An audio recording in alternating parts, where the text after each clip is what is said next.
നിസ്കരിക്കാൻ സ്ഥലം വേണമെന്നാവശ്യപ്പെട്ട് മൂവാറ്റുപുഴ നിർമ്മല കോളേജിലുണ്ടായ വിവാദങ്ങൾക്ക് പിന്നാലെ Kothamangalam Paingottoor saint Joseph higher secondary സ്കൂളിലും സമാന ആവശ്യം ഉന്നയിച്ച് പ്രശ്നങ്ങളുണ്ടാക്കാൻ ഗൂഢനീക്കം. സ്കൂളിലെ 2 പെൺകുട്ടികളും അവരുടെ മാതാപിതാക്കളുമാണ് ഈ ആവശ്യമുന്നയിച്ച് രംഗത്ത് വന്നിട്ടുള്ളത്. ഇത് മാതൃകാപരമായി പ്രവർത്തിക്കുന്ന സ്കൂളിന്റെ സുഗമമായ നടത്തിപ്പിന് തടസ്സമുണ്ടാക്കുന്നതും പ്രതിഷേധാർഹവുമാണെന്ന് കോതമംഗലം രൂപത ഐക്യ ജാഗ്രത സമിതി കുറ്റപ്പെടുത്തി. പരസ്യമായ മതാചാരങ്ങൾ സ്കൂളിൽ അനുവദിക്കാനാവില്ലെന്ന് കുട്ടികളെയും അവരുടെ മാതാപിതാക്കളെയും പ്രധാനാധ്യാപിക അറിയിച്ചെങ്കിലും ഇതേ ആവശ്യം പിന്നീടും ആവർത്തിച്ചപ്പോൾ മാതാപിതാക്കളെ വിളിച്ച് കേരളത്തിലെ പൊതുവിദ്യാഭ്യാസ നിയമങ്ങളും ഭരണഘടന അനുശാസിക്കുന്ന ന്യൂനപക്ഷ അവകാശങ്ങളും അടിസ്ഥാനമാക്കിയുള്ള മാനേജ്മെന്റിന്റെ നിലപാട് വ്യക്തമാക്കുകയും ചെയ്തു. ഈ വിഷയത്തിൽ കത്തോലിക്ക മാനേജ്മെന്റ് സ്കൂളുകളുടെ എക്കാലത്തെയും നിലപാട് നിയമാനുസൃതവും വ്യക്തവുമാണ്.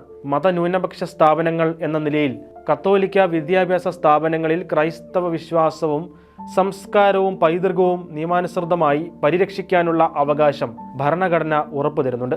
മുസ്ലിം വിദ്യാർത്ഥികൾക്ക് കേരള വിദ്യാഭ്യാസ നിയമങ്ങൾ അനുസരിച്ച് പൊതുവിദ്യാലയങ്ങളിൽ സർക്കാർ അനുവദിച്ചിട്ടുള്ള ആരാധനാ സമയക്രമം വെള്ളിയാഴ്ച ഉച്ചയ്ക്ക് 2 മണിക്കൂറാണ്. ഈ സൗകര്യം കുട്ടികൾക്ക് ഉപയോഗപ്പെടുത്താനാവുന്നതാണെന്നും നിയമാനുസൃതമല്ലാത്ത ആനുകൂല്യങ്ങൾ നൽകാനാവില്ലെന്നും മാനേജ്മെന്റ് വ്യക്തമാക്കി. സമൂഹത്തിൽ നിലനിൽക്കുന്ന മതസൗഹാർദ്ദവും സമാധാന അന്തരീക്ഷവും വിദ്യാലയങ്ങളിലെ അച്ചടക്കവും നശിപ്പിക്കുന്ന യാതൊരു തരത്തിലുള്ള കടന്നുകയറ്റങ്ങളും അംഗീകരിക്കാനാവില്ലെന്ന് കത്തോലിക്ക കോൺഗ്രസും കോതമംഗലം രൂപത ഐക്യ ജാഗ്രത സമിതിയും സംയുക്ത പ്രസ്താവനയിൽ വ്യക്തമാക്കി.